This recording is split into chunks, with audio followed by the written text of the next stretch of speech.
G'day guys, itsMiatch. I've just been roaming around a dungeon, and I don't mean one of those dungeons, the boring single rooms with the monster spawners. No, I've been making a dungeon. Since I did the Minecraft speedrun thing last week, I decided, you know what, I'm just gonna make things on Minecraft from now on.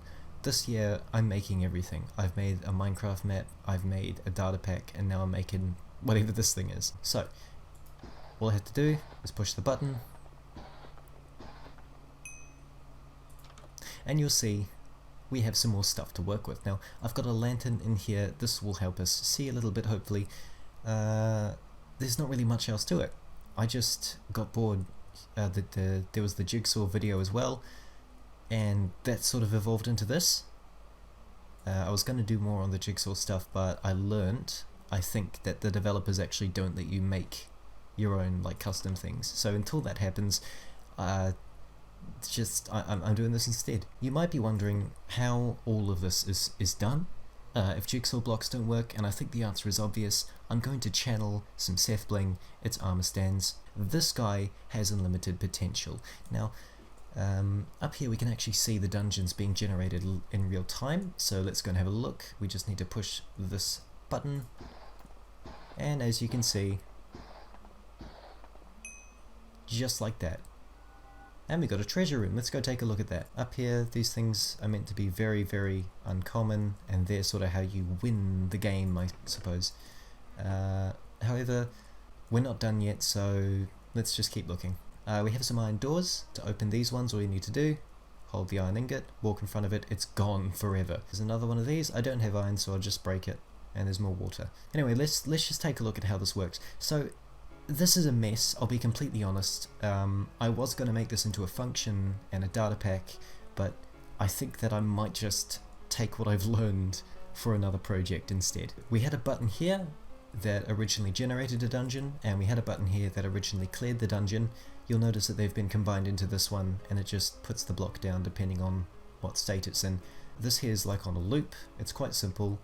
It runs the commands to... Oh, hang on, I need to remember what all these do. This fills the area in with black concrete.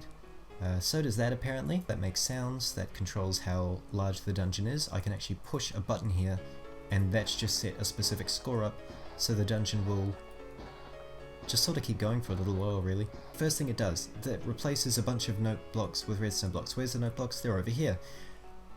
These are all the dungeons and stuff are generated with structure blocks. If I just take this one, and I drag it over here and I load in the structure, you can see this is one of the prefabricated rooms. There's something like this for every single direction. You saw what was basically the beginnings of it in the Jigsaw video. I didn't realize that I could just have it as all fours. I'm stupid, basically. The command block chain then picks one of these at random. Say that it's picking the one that's facing east, and for the east one it spawns in another tiny prefabricated structure. Let's find one of those. So the armor stand facing east would put down a structure block, and that makes sort of this shape, or it makes a shape with a door in it. And it also generates another room. So let's go find another room. And as you can see, these two rooms are now generated. Now it is still this armor stand executing this command. It spawns in the thing, it spawns in the room, and then it kills the nearest armor stand that is the opposite to it. So if this one is going east, it'll kill the west one, so that no west ones try to go back. The east one dies, and it sort of runs through this quite a few times, and when it's done with a single room, this boy activates.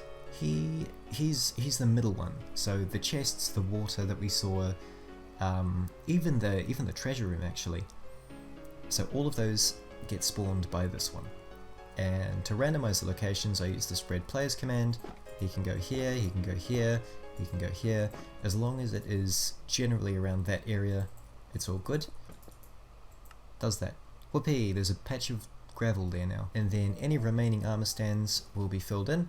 So bop, all of this will be done automatically so that we have a closed off wall system. And then finally another layer of cobblestone goes on the top to seal it off. Just pretend that this is a big ceiling, and you'll be perfectly fine. You might notice actually doesn't generate any tiles going northwards, and that's because the redstone is that way. In fact, I probably shouldn't have them generating too far east either, because that's there, and in fact the rest of my redstone world is also in danger. We have this little thing, it just moves the armor stand. There we go. And then it clones whatever's there, pops it over there, and that's the one that gets referenced by the armor stands actually generating the structure. The treasure room's a little special. It has a rare chance to spawn. You can see, very easy. Armor stand, pressure plate. I didn't quite make it. So yeah, that's procedurally generated dungeon system in Minecraft. Again, I'm probably not going to make this a downloadable thing. I might use it for my own projects later on. Thanks for watching, I suppose.